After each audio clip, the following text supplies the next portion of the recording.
नमस्कार साथियों, आप सभी को पता होगा कि शिक्षक नियोजन की प्रक्रिया के लिए कैंप का मांग हो रहा है। लेकिन कैंप के मांग को लेकर मैं अभी फ़िलहाल वीडियो बना रहा हूं और जैसे कि पिछले वीडियो में आपने देखा होगा कि कैंप से संबंधित जो कुछ मैंने जानकारी दी थी, और चलिए आज पुनः मैं कैंप से ही संबंधित कुछ जानकारी लेके आया हूं आप लोग की कि यदि कैंप से बहाली होता है, क्योंकि हम लोग का मांग ही है कैंप से बहाली हो, तो ऐसे में आपको कैंप के माध्यम से कैसे, जैसे कि आप देख सकते हैं यहाँ राज्य प्रारंभिक विद्यालय में संशोधित शिक्षक नियोजन नियमावली 2014 के अनुसार चौथे संव्यवहार के अंतर्गत कैंप के माध्यम से शिक्षकों का नियोजन करने के संबंध में, जी हाँ, ये लेटर पुराना है, 24/1/2014 का है, लेकिन यदि कैंप का आयोजन होता है तो फिर आपको इसी तरह देखने को मिलेगा। तो चलिए आखिर क्या कुछ है इस लेटर में और कैसे आपका जो कैंप के माध्यम से नियोजन होगा उसी को लेकर के मैं आपको कुछ जानकारी दे। तो यदि आप चैनल पर नए हैं तो चैनल को सब्सक्राइब करें, लाइक करें और दोस्तों में शेयर करें, जिससे कि शिक्षक नियोजन पे बन रहे जितने भी वीडियो हैं वो सबसे पहले आप तक पहुँचे। तो चलिए, आपको यदि कैंप के माध्यम से नियोजन होता है तो कौन कौन चीज़ जानकारी रहना बेहद ज़रूरी है। नंबर हम 1 से स्टार्ट करते हैं, आप बारीकी ढंग से देखेंगे। नंबर 1 में आप देख पा रहे हैं जो प्रत्येक नियोजन इकाई द्वारा कोटिवार रिक्ति के 10 गुना, मैंने पिछले वीडियो में भी आपको बताया था यही कि यदि कहीं पे यूआर का 1 सीट है तो यूआर से संबंधित जितने भी अभ्यर्थी हैं उन सबों में 10 गुना, यदि 1 सीट है तो 10 अभ्यर्थियों को बुलाया जाएगा और उसकी जो सूची है वो नियोजन पत्र वितरण के लिए आयोजित करने वाले कैंप तिथि से कम 3 दिन पूर्व मेधा के अनुसार प्रकाशित किया जाएगा। आपको पता होनी चाहिए यदि कहीं पे 10 रिक्ति है तो वहाँ पे 100 जो अभ्यर्थी होंगे उनका एक जो मेधा होगा वो जारी किया जाएगा और उसी के अनुसार आप वहाँ पे उपस्थित होंगे। नंबर दूसरी जो बात है वो देखने वाली है कि नियोजन इकाई उक्त मेधा सूची कोटिवार एवं विषयवार, ये भी देखना है वहाँ पे कि सामान्य और उर्दू का कितने पद हैं और उसी के अनुकूल 10 गुना जो है और वो भी रिक्ति के अनुकूल दिया जाएगा। कैंप स्थल की सूचना जो है सभी जिले के वेबसाइट जो NIC होगा उस पर अपलोड कर दिया जाएगा। रिक्त पदों के अंतर्गत जैसे कि आप यहाँ देख पा रहे हैं गणना भी की जाएगी। इस नियोजन के अंतर्गत अभ्यर्थी द्वारा योगदान करने के उपरांत पद छोड़कर किसी दूसरे नियोजन में योगदान कर लिया गया हो, ऐसे पद उसी कोटि को माना जाएगा। मानी कि ऐसे आप समझ लीजिए जो कहीं पे 3 रिक्ति SC का है और यदि वहाँ SC नहीं मिल रहा है तो फिर वहाँ और अभ्यर्थी को आप दूसरे कैटेगरी को नहीं ले सकते हैं, वो उन्हीं के लिए छोड़ा जाएगा।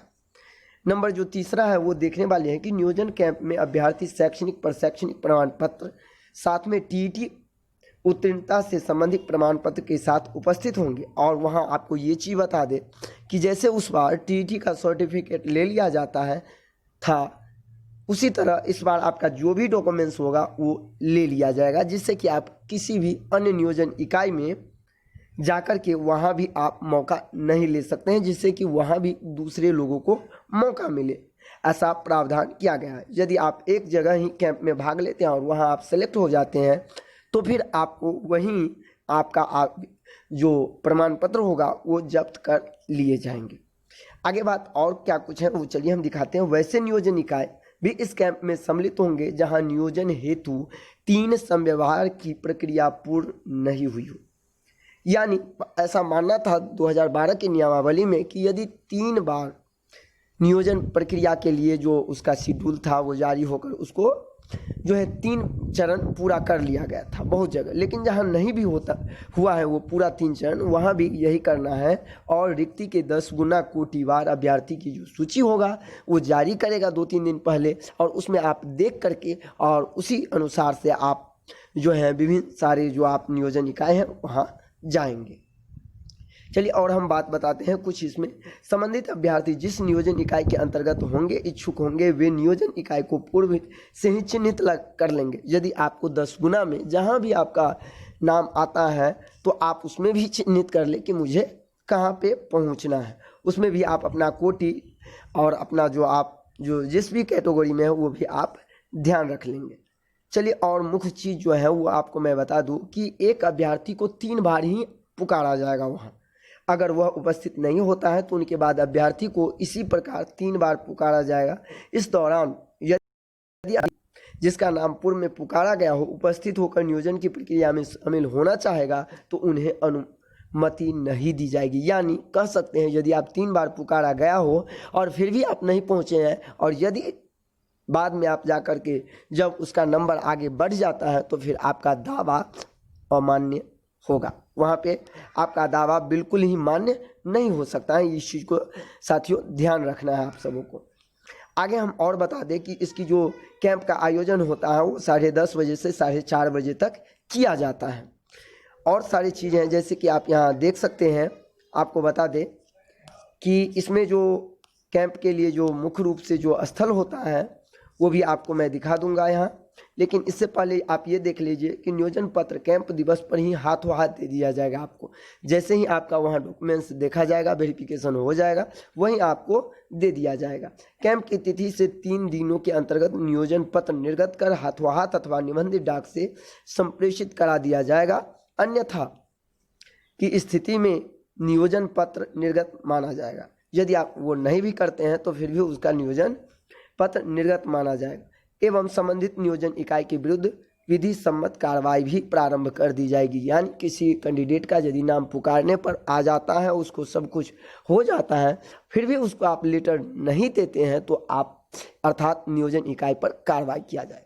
तो ये आप जो देख रहे हैं वो शेड्यूल वैसे अभी वर्तमान का नहीं है, 2014 का है। लेकिन मैं ये वीडियो इसलिए बनाया हूँ कि यदि अब कैंप के माध्यम से नियोजन प्रक्रिया होता है तो कहीं ना कहीं शिक्षा विभाग जो पूर्व में ये शेड्यूल आप देख रहे हैं इसका अनुपालन जरूर करेंगे। इसको ध्यान में रखते हुए कुछ न कुछ आगे कदम उठाएंगे। मैं आपको अगले वीडियो में ये दिखाऊंगा कि आपका जो कैंप स्थल होगा वो जिला स्तर पर, प्रखंड स्तर पर कैसे होगा, वो भी मैं आपको दिखाऊंगा। जो कि आप शेड्यूल नीचे देख रहे हैं इसके संदर्भ में बारीकी ढंग से मैं अगले वीडियो में आपको दिखाऊंगा। तो अभी के लिए बस इतना ही। आप चैनल पर बने रहे जिससे कि आपको इस शेड्यूल जो कैंप का होगा उसके बारे में पूरी जानकारी मिलते रहे। धन्यवाद।